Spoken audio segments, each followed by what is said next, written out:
Tudo bem? Professor Anderson novamente. Vamos lá? Física 2, a frente 2D, aula 3. Pessoal, nessa frente nós vamos falar de refração da luz e reflexão total. Então aqui nós temos os itens que vai ser contemplado nessa aula. Então, elementos da refração, índice de refração absoluto, equação geral, exemplo de refração no cotidiano, reflexão total, determinação do ângulo limite e os casos práticos de reflexão total da luz. Então vamos lá, vamos começar então com a refração. Aqui nós temos o exemplo. Deixa eu só pegar um laser aqui para facilitar a nossa compreensão.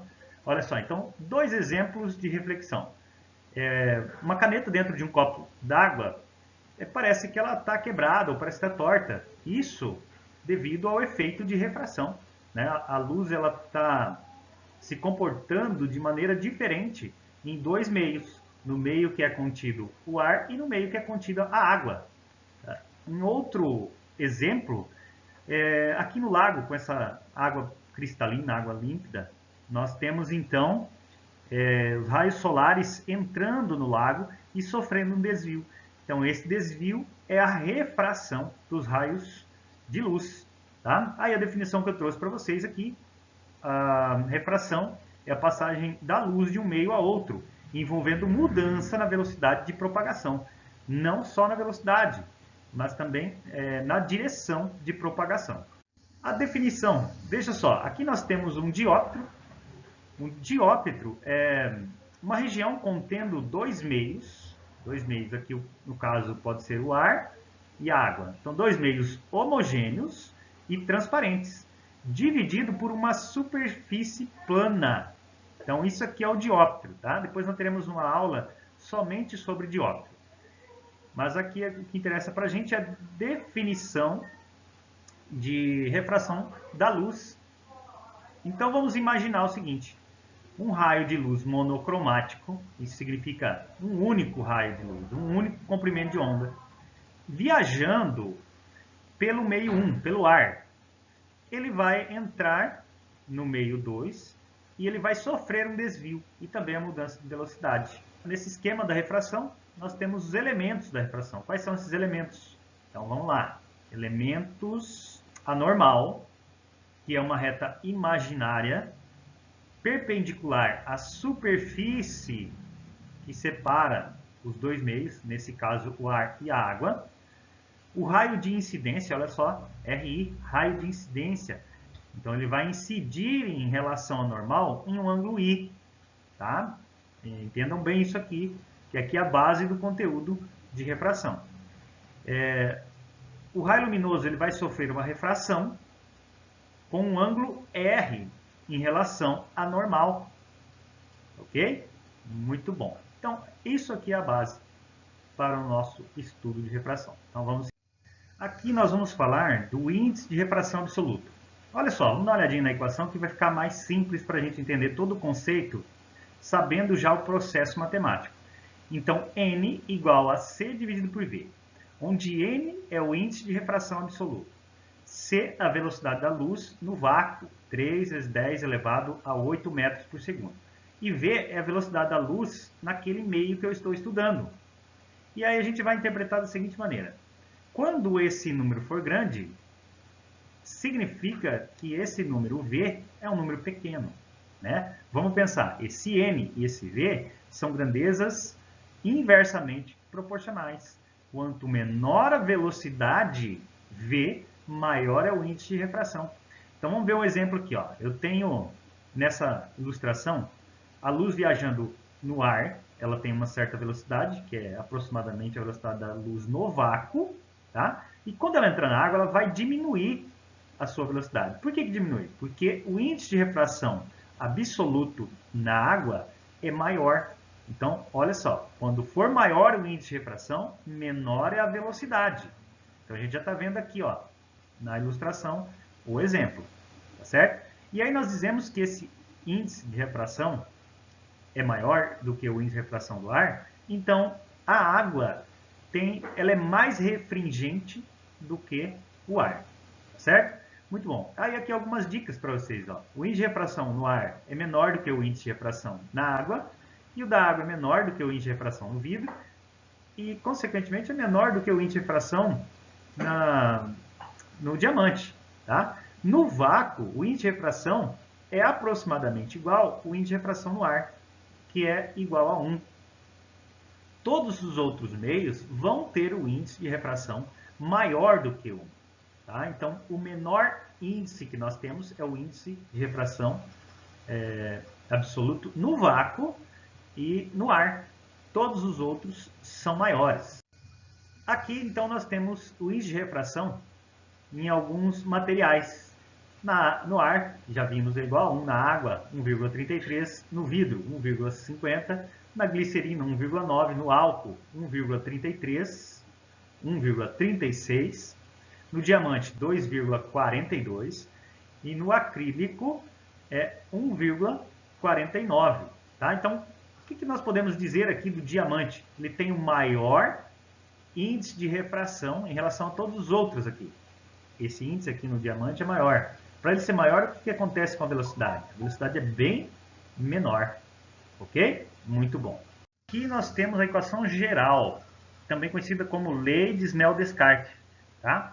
Então vamos admitir o seguinte, que o índice de refração no meio 1 vezes o seno do ângulo de incidência é igual ao índice de refração no meio 2 vezes o seno do ângulo refratado.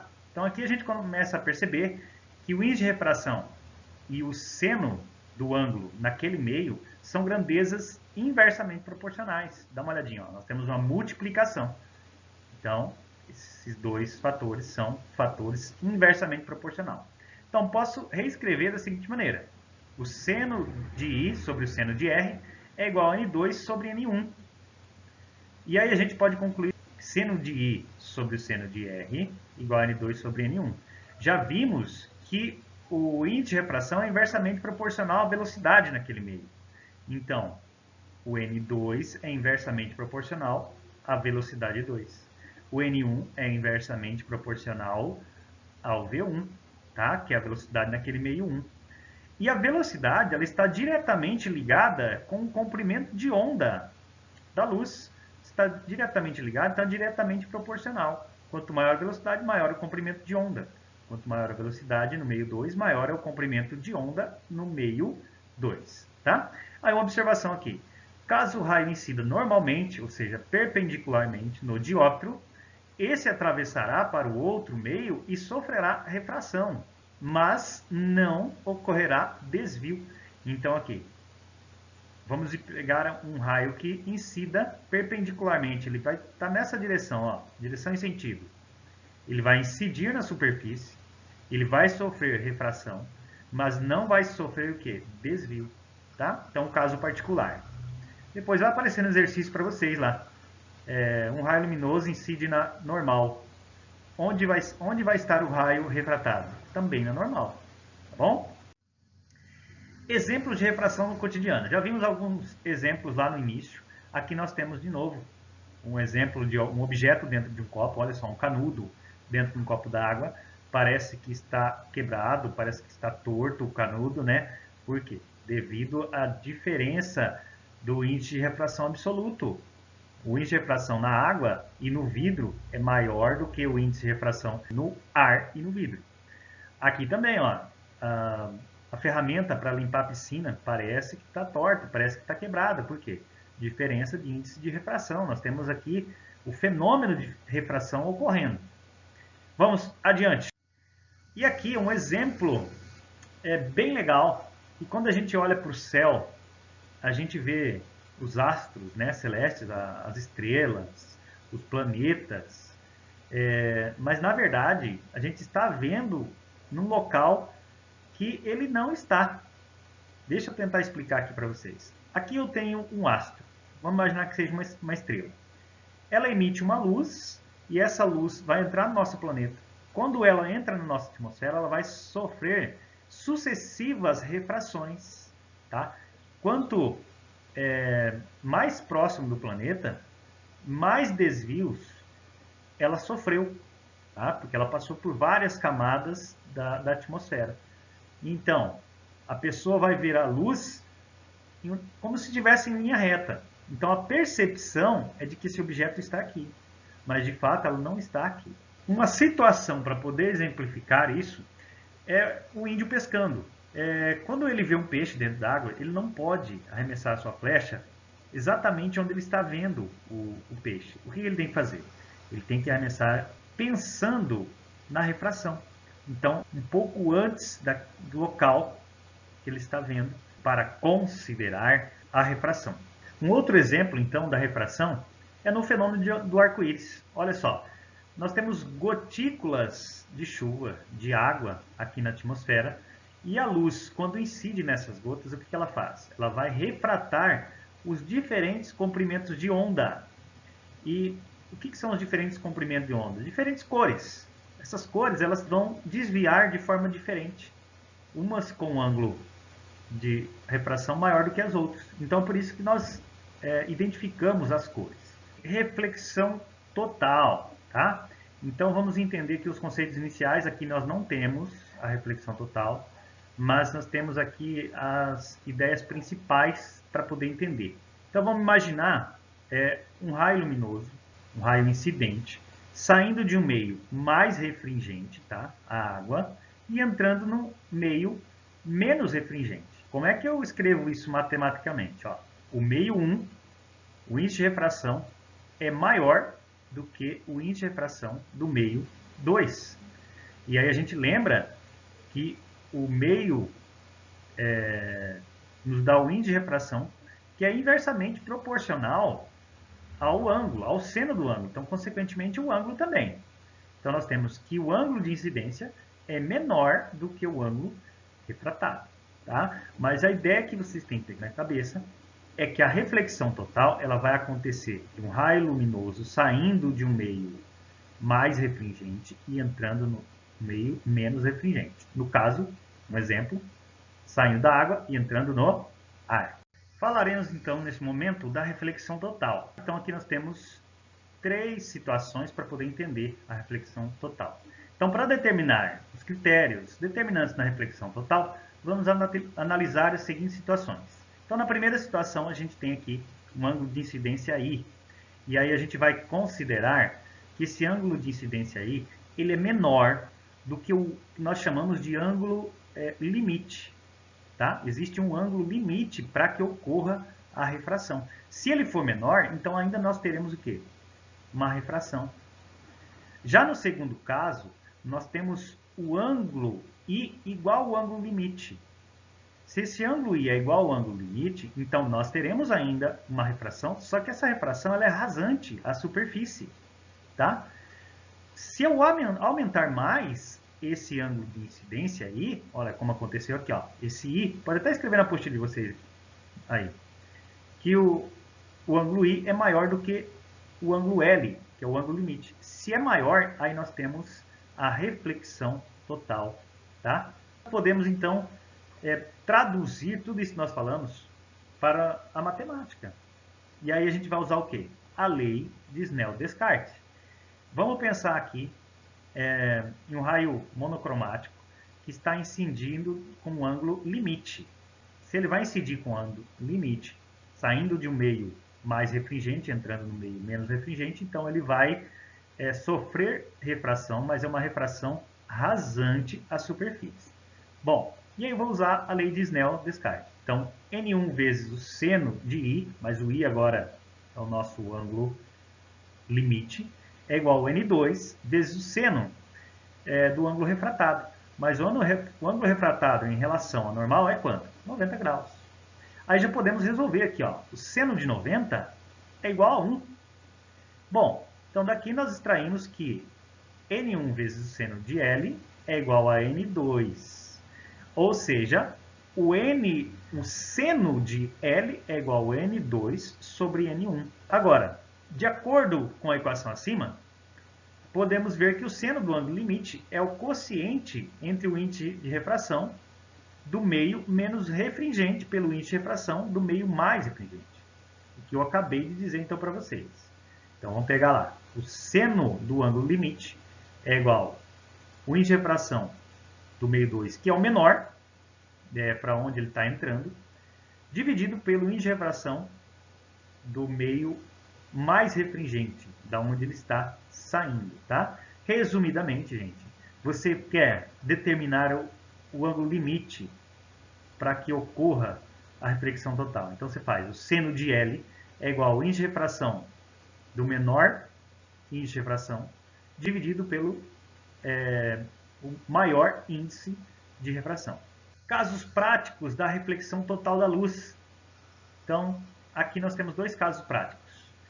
As comunicações através de fibra ótica, né? A fibra ótica ela ocorre com a reflexão total.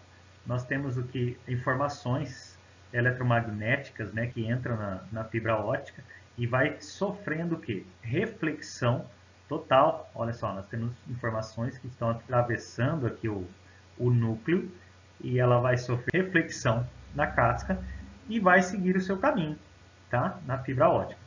Agora, nas miragens, nós também temos refração. Uma luz aqui, ó, o raio solar vai incidir nessa árvore seca, ela vai refletir, esses raios refletidos vão sofrer refração na atmosfera e uma reflexão total. Aí se tiver um observador aqui, então ele vai ver a imagem invertida da árvore. Onde ele vai ver a imagem invertida? Bem nesse ponto, tá? Então isso quer dizer que aquelas miragens que a gente vê na estrada ou no deserto, nada mais são do que reflexão total da luz que está nos mostrando a imagem de uma montanha, de uma árvore ou de uma nuvem, tá? Deixa eu passar adiante aqui que vamos ver outro exemplo.